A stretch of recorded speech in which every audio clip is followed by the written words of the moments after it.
Hello friends, it is 2023 and you might be thinking, Cyan, it's literally February, it's been 2023 for a while now. I have had a very soft launch into this year and I feel like 2023 very much crept up on me. So I'm a little bit on catch up, making sure the next 11 months count. I have been MIA for a hot minute from YouTube. I filmed in January but I didn't upload in January, so it just has been ages really. So yeah, probably for you feels like you haven't seen me in ages, unless you follow me on TikTok of course, because I never shut up over there. How are you all? How's the beginning of your year going? I went to IKEA yesterday. I got like a sideboard cabinet thing for some toy storage. You might remember that I was talking about getting the Kallax, the cube shelves, but I just, especially when I saw them in person, it just doesn't really fit in my house. I've got a 1930s house, it would be going next to this fireplace, and it just felt like it would have, I don't know, just not really flowed very well with the house, if that makes sense. So I've gone for the sideboard instead. Rue is currently having a little nap, and then this afternoon she goes to nursery, and I've actually got, in 10 minutes time, I've got a really exciting Zoom call with a child nutritionist. I have got a couple of exciting things coming up in the diary actually, including this afternoon. I'm actually going to be a guest on a podcast this afternoon. So yeah, I'll tell you a bit more about that later as well. I do a lot of Zoom calls, obviously, because I'm just working from home, and I still get this weird anxiety about it. I think it's the same as like phone calls. I'm not great with things like that. It's not like I'm completely inept. I can obviously make phone calls and sit on Zoom calls, but the period of time before it, when I'm like psyching myself up for it, is just quite challenging. Considering I'm a grown woman, you know, I'm in my 30s, I'm a parent. I have had a very public facing career in terms of like, you know, being a teacher, you're talking to different people all the time, you're on the phone all the time, and yet here I am still weirdly worried about it. Don't know why. Hi Inka. Hi. Yeah, you too. Oh my gosh, I know. It's ridiculous, isn't it? Chat done. I'm absolutely exhausted. Do you know what else I've realised is a curse for me? Well, no, I've not just realised this, I've known it for ages. I literally never correct people when they call me Shan. Just in case you're not sure, now that I've just said that out loud, my name is pronounced Cyan. It is spelt like Shan, but it doesn't have the little accent above the A. Lots of people see my name and assume it's Shan and call me Shan, which is a perfectly innocent mistake. And I have lived for over 3 decades and I still have not come up with a seamless way of just going, oh no, sorry, it's actually pronounced Cyan or whatever, because I don't want to make anybody feel uncomfortable. That's like people pleasing to the max, isn't it? That I can't just say, oh, it's pronounced Cyan. But I just sit there awkwardly and let somebody call me Shan. Obviously, if it's somebody I'm never going to speak to again, it really doesn't mean anything to me and I just move on with my life. But when I know I'm going to speak to them again, I know I'm just making it more awkward for myself. And then they feel terrible because they've been calling me the wrong thing for months. And it's just very awkward for everyone. If any of you have names which are maybe not pronounced in a traditional way or are a bit unique and different, and you have the same struggle and you have a good script that I can use for letting people know my own name, I would really appreciate it. Anyway, that's my rant over. I'm actually going to do a little bit of work while Rue is still asleep because I want to send out our newsletter. I don't know why I always say our and we. Rue's not writing it with me. It's my newsletter for my email list. My newsletter's got like tips and hacks. This month is going to be reducing waste when baby-led weaning. Also the recipe for my scones, which is pretty sick if I do say so myself. It's a great recipe. She bangs on the bars of her cot like a little prisoner. I better go and get her up. You want to read it? Welcome to the Jungle. Listen to the Jungle. Welcome to the Jungle is a song by AC/DC. I've dropped Rue to nursery. I tell you what, I cannot wait until, sorry, I'm just going down the stairs, until it's nice weather. Because I just think that walk, dropping her off, is going to be so much more pleasant in a couple of months' time. It was not too bad today, like there's some lovely winter sun out and it feels like brighter and crisper, which always just makes me feel a little bit better about life. But it is windy AF. And if you have curly hair, you will know that wind is just game over. Back in the old spare room. I'm going to be on a podcast called Grown Up Girls. It's a podcast by Molly Watling. She's had loads of different people on here. So one about wealth, one about IVF, infertility, young mum life, grief and parental loss, being sober. Molly basically got in touch and said, I'd love to have you on the podcast. I really like the idea of being on a podcast. Thought it would be fun to be a guest. Just going to talk through, you know, life in general, parenthood, and the whole TikTok journey. I'm very much looking forward to it. Never done it before, but I'm presuming that you just sit and chat. I've listened to enough podcasts now to know that that's roughly what happens. And I will definitely update you once it's out. I'm just eating leftovers. Just a little bit torn. I've got like half an hour-ish till I need to go and walk to pick her up. Do I spend that half an hour working? Or do I watch Love Island? I see that Ron is misbehaving and I want to know what's going on. Are you watching Love Island this year? What are your thoughts? I'll catch up with you tomorrow probably. Good morning. We are off to a little baby and toddler group this morning. We're going to meet my sister and her little boy there. You want to say bye? Okay, not in the mood today. Breakfast today, granola, a little bit of honey and some natural coconut yogurt. I've got an indicator. I've been trying out this coconut yogurt from Coco's Original. They sent us a little like PR package to try out the yogurts and they are bloody lovely. I mean, I already love a coconut yogurt, but these are really like thick and creamy. Their fruit yogurt options are literally just like the fruit puree and the coconut yogurt, so really simple ingredients. And they've just brought out some little tube sort of like frube style yogurts, which are going to be perfect for her. If you're dairy free or looking for dairy free options, or if you're in the early stages of weaning and you haven't ticked off dairy yet as an allergen, coconut yogurt, highly recommend. Just got back from the little play group. I'm sitting on the stairs waiting for her to fall asleep. It's within walking distance, which is really nice. I just didn't even know it existed. There are loads of toys out, like little climbing frames, books, train sets, little toy kitchen, just everything all set out in a big hall, and it was just full of toddlers running wild basically. It was great. She absolutely loved it. She's just so sociable. She loves being around other people. She loves being around other babies. I'm absolutely exhausted from being dragged around. One of my goals for this year is to rejoin a gym. I used to love the gym. Some of you who followed me for a long time might know this. I used to be really into my fitness, loved going to the gym. Pandemic hit and I never really went back because we had a little home gym set up and then I got pregnant and it just was never really the right time. I do think I could find some little slots throughout the week now to go and I would really like to rejoin. However, I know that with my current level of fitness and just what I'm looking like at the moment, I wouldn't feel massively confident going into a gym and I want it to be like a really positive experience. So I've set myself a mini goal of an 8-week challenge, which I'm doing on the Shreddy app. I'm sure I've talked about that app before on here, but that's what I use for my workouts. I'm doing the challenge. I've chosen 4 days a week and the strong guide. I'm on week 3 now so far. I haven't missed a workout and I've really like pushed myself within those workouts as well. One thing that I suck at when it comes to exercising at home is I will like make little bargains with myself in my head and do less reps of something or do less sets of something. I think it's just because I'm at home and it's really easy for the workout to be finished.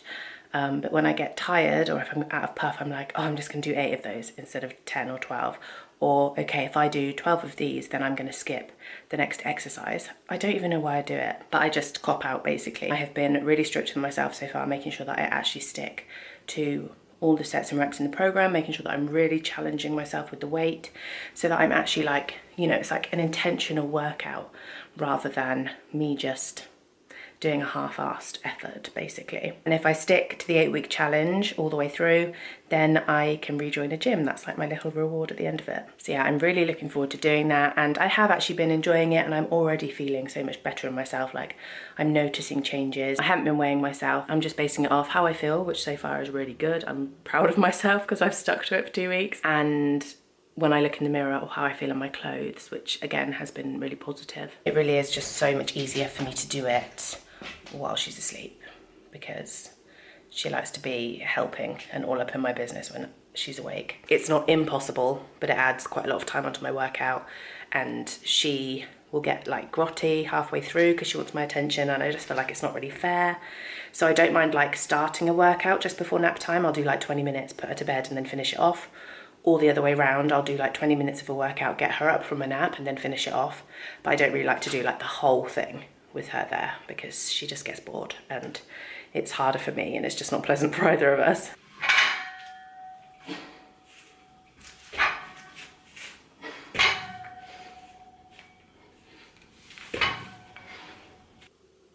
If you're still in the process of raising children, be aware that the tiny fingerprints that show up on almost every newly cleaned surface, the toys scattered about the house, The piles and piles of laundry to be tackled will disappear all too soon.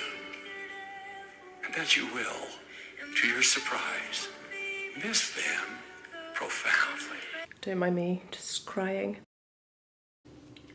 Fuzzy. I'm just drinking an organic coconut milk kefir. Kefir is meant to be good for your gut, right? Yesterday I got this horrible racist comment on TikTok, and if you follow me on Instagram you might have seen I shared it to my story. I don't really know why this particular comment got to me so much. I do get comments like fairly regularly pointing things out about race and Rue and I usually just ignore them. This particular comment was basically along the lines of she'd realised that I was black so she unfollowed, and it was one of those comments that was so hateful and so obviously just a troll that usually I would just like block, delete and not even think about it. I just move on with my life. But it really got me down yesterday. It's so weird, I think, when you get comments about race. I'm just going to try and kind of describe it for you if you haven't been in that situation. But I think everyone's been in that situation in terms of I'm sure you can think of a time in secondary school or something and somebody said something to you that was so inherently about you but something that was completely outside of your control, like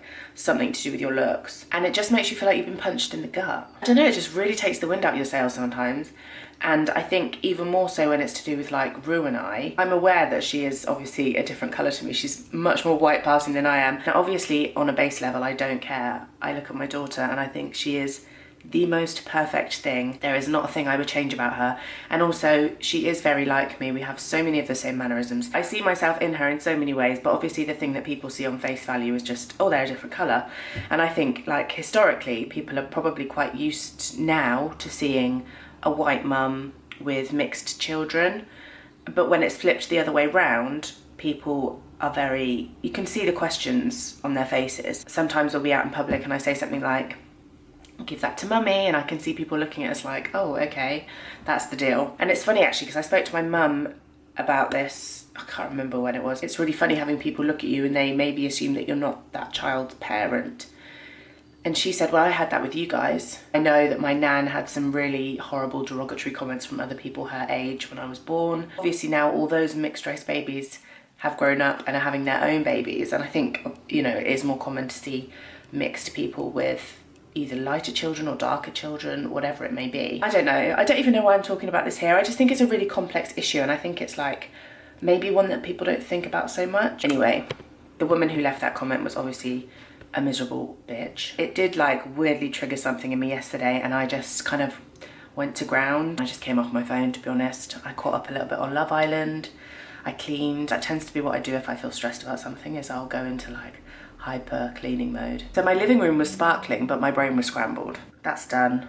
I'm trying not to think about it anymore. I've worked out, washed my hair. I'm gonna redo my eyelashes. So the lashes that I've been wearing in this video are Amore lashes. They are basically at-home lash extensions, so you can put them on and keep them on for like a week to 10 days, depending on how long they last. The set that I've been wearing so far this week, I took off this morning just before I had a shower. Put the lashes between two pads soaked in micellar water for a little while, and then I'll like pull the old glue off, give them a little brush and pop them back into the pack. I'm actually going to put on this set here, which is my favourite. So these are like the pre-mapped lashes, which means that they've chosen their lengths for you, but you can also buy styles where you're just choosing like 12mm, 40mm, 60mm of a style, and then you can create the shape that you want. The one that I'm about to put on are the Dream Big style.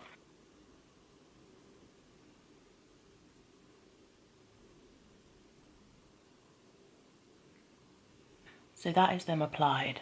I don't know how well you can see that. The reason that I like this set is because I feel like they're just a little bit more natural, and I find with the slightly more dramatic sets on a day where I'm not wearing any makeup, the lashes, you know what it's like when someone's wearing really thick lashes but they've got like no eyebrows on and no face on, and it just looks a bit, I quite like this set because I feel like most days if I'm just like flouncing around without makeup on, it doesn't look too out there. And then equally when I do want to do makeup, it's really easy because I just do like all my base and my eyebrows and I'm done. So yeah, the whole set that I bought, which includes, I got the double bonder, the lashes, the super stay and the lash remover from them, and I think I paid like £60, which is what I would pay for a full set of lash extensions. The idea is that you can take them off, clean them, reuse them for as long as they last. So for me, I feel like that's worth it. I was put onto these lashes by Amelia. Her YouTube is xameliax, and same on Instagram, etc. She's actually pregnant at the moment and she's been doing pregnancy vlogs. So if any of you are expecting and you want someone to kind of like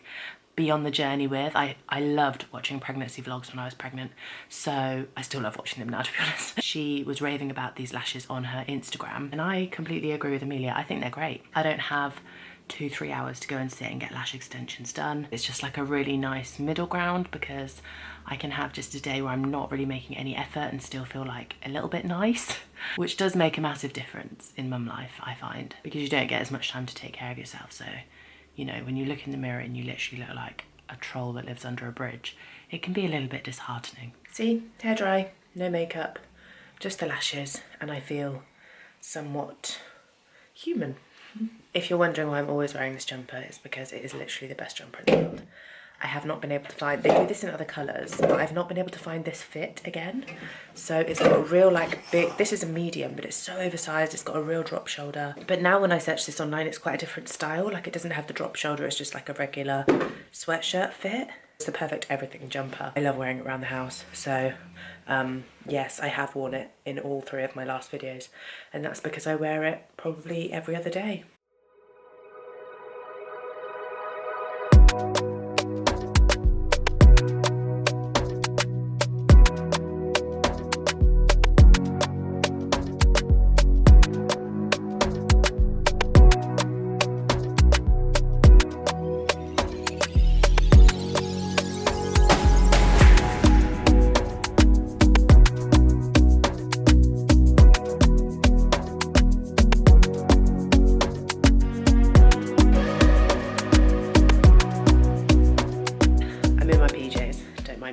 I want to wrap up this vlog basically now because I was just editing it and realised I didn't really finish it. It's very random. I am determined this year to make my YouTube content have a bit more of a focus, like a bit more direction, because I feel like I keep just uploading vlogs for you guys.